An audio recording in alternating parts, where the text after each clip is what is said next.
Hello everyone, welcome back to my channel. Today I'm just doing a quick little video on little tips and tricks that many of us may have forgotten. I'm sort of reviving some things that we used to do in the past. If you're new to woodworking or you're new to the channel, you may not have seen any of these, so let's jump right in. Okay, I needed to make a new miter box for a new project that I'm working on, and I always use flathead screws. Nothing complicated about this. Make sure that your wood is straight and flat, and you can make it any size you want. I use flat screws so that because I very often will put these in my vise like this, which is what I'm going to do right now. And what I need to do right now, I'm going to cut the angles, and I've been very careful to make sure that my tri-square here is, I've actually used my engineering square to make sure that it's finally absolutely accurate after all these years. And the reason I like it is because it's got this lip in here. So what I want to do, I want to put this in here, and I'm going to use some CA glue as a temporary glue to glue this down. But what I need to do, I'm going to mark, I want to mark over here. And you might be able to see that mark there and there, and that's where I want to be able to drop that down on. So the first thing I want to do is I want to put just a little drop of glue on there, because this is just going to be a temporary, all this is doing is temporary clamping, and I'm using medium CA glue for this. Now I'm going to take my wood, now that I'm away from my project, spray a little bit of accelerator on there, and that will work just fine. Make sure that that's down. I've got it up against my square, and all I need to do is drop that down there, and that's it. That's locked on there. That's not going anywhere. Now I can, and I'm not going to show you all of this now that I've shown you this. Now I can start using my saw, and I can run it up against this flat board that I've installed here, and I can make a nice, straight, flat, deep cut all the way down there, and I'll use that in my next project, and you'll be able to see that. So I'm just going to work at this, and when this gets down, you can see that it's only going to get so far, and when it does that, I'll just take that and snap that block off and carry on.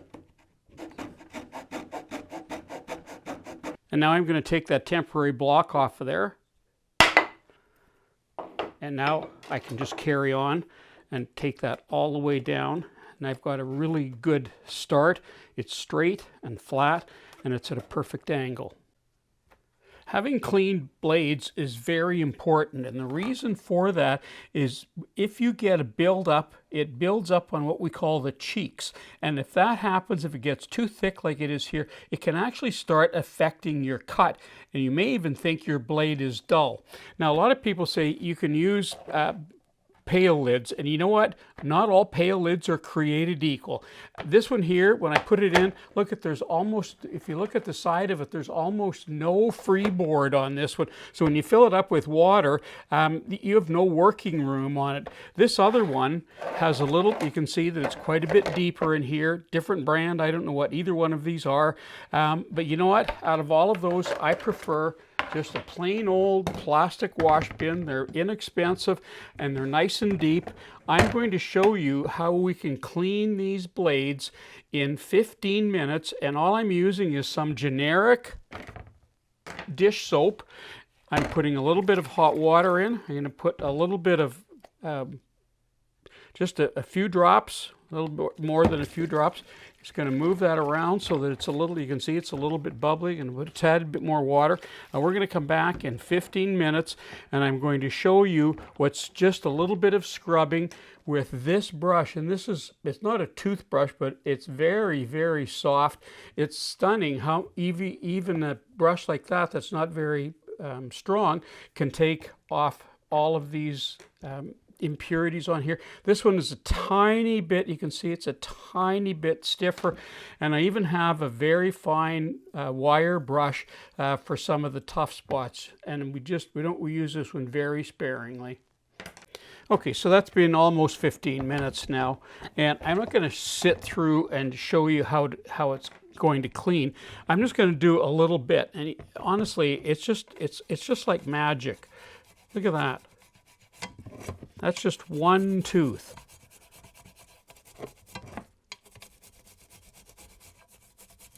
And if I keep going with this and going all the way around, you can see these teeth are actually starting to, you can see the cheeks, even touch that with my nail, and that starts coming clean already, just a little bit of movement like that.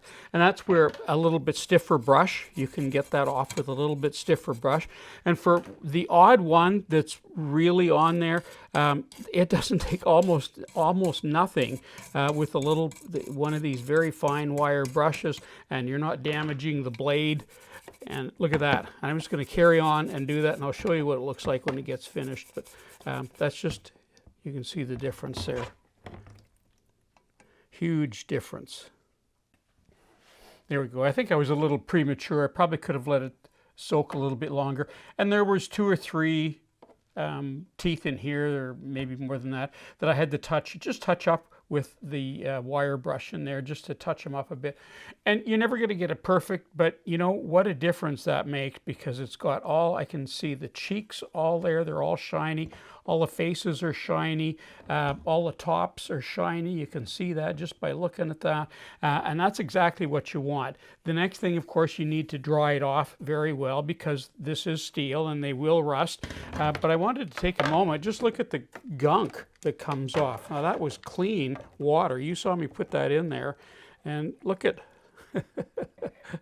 I'm making a big mess here, but you can see, oh, there's a hole in the lid, that's why. There's another thing to look for. I didn't notice that.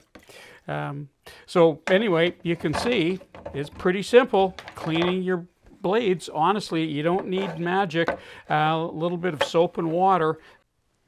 Here's a little trick I used a few weeks ago. I wanted to glue a couple of pieces of wood together, and I couldn't get clamps in there. And I did want to use some PVA glue. So what I did, here's what you do. You can put a little bit of PVA glue on, you always put PVA glue on both sides. That's polyvinyl. You want to make sure that you, and that's because the wood soaks up a certain amount of the glue, sort of soaks into the fiber, so you really want to do both sides. Pretty important to do that. And I'm just going to run my finger. I've got a little bit of excess on there, so might take a little bit of that off. And this is just a test anyway, so. Okay, now the next thing I'm going to do, I'm going to put about a drop, maybe a little more than a drop on each side here, and I didn't put any PVA glue here. About a drop there, and a little drop there. And now, away from my project, I'm going to spray a little bit of accelerator on each end of that. There's one there, there. Now, I can take this and drop that down on that CA glue. Take that. I'm going to put some pressure on there for about 15 seconds. Well, not even that. And that CA glue is going to stick on there and harden that just like clamps. In fact, look at this. That's how well that CA glue holds on there. And if you look closely, you'll see that there's squeeze out all the way along. It's a great way of clamping when you can't get clamps in. This little item here is probably the most used accessory in my workshop. Some people call it packing tape, some people call it wrapping tape, and it's just basically a very thin film. It costs pennies to use. It's very stretchable, so you can use it on tons of things. I use it for around tools. For example, wrapping cords. This is my multimeter. I use it very seldom, but I want to know where the cords are all the time, but I also have extra ones because I have little alligator clips that I use from time to time, and I keep it all together. I even have the manual in the back. I always know where it is. Projects that I got started and never got around to finishing for one reason or another. Things that I have in my storeroom that are something to do with my shop. I put a label on them so I know what they are. Little bits and pieces, tools, parts that seem to go astray. These are just shelving brackets. I put them all together. Probably the biggest use in my workshop is using it on my clamps so I don't get glue on my clamps. It's so quick and easy to use, and now when I'm doing glue ups, I'm not going to get glue on my clamps. I don't have to worry about cleaning it off. and it's there. They never get jammed up. Take it off and throw it away. And like I say, it costs pennies a time to use. But I use it on so many things. This is just a sampling. The most used accessory in my workshop. I don't know if I've ever shown you the clear insert plate that I have for my table saw. I made this years ago, and I don't use it very often because I have so many other throat plates that I can use. There's a laminate, there's a dado blade, there's the one that came with it. I have different size blades that I use them for, but this one I use specifically if I'm wanting to know what's going on inside, if my dust collector is working or if the hose is blocked, which happens from time to time, gets wood in there, gets jammed, next thing it gets cluttered, and you can see whether dust is going or not going. Sometimes I use it when I'm using my thin strip ripping jig, when I have very small pieces and I want to be holding them down on here, I'll use it for that as well. It doesn't get a ton of use because this is the second one that I've made, and the other one I used a lot, but unfortunately with plastic, and this isn't regular plastic, this is called Lexan. This is bulletproof glass. What they call it is really a plastic, kind of a shatterproof plastic. So it's super safe to use, but it still gets, you can see there's little scratches in this one. It still gets marked up when you keep pushing wood across it. So I kind of save it for special needs. Well, that concludes my video for today.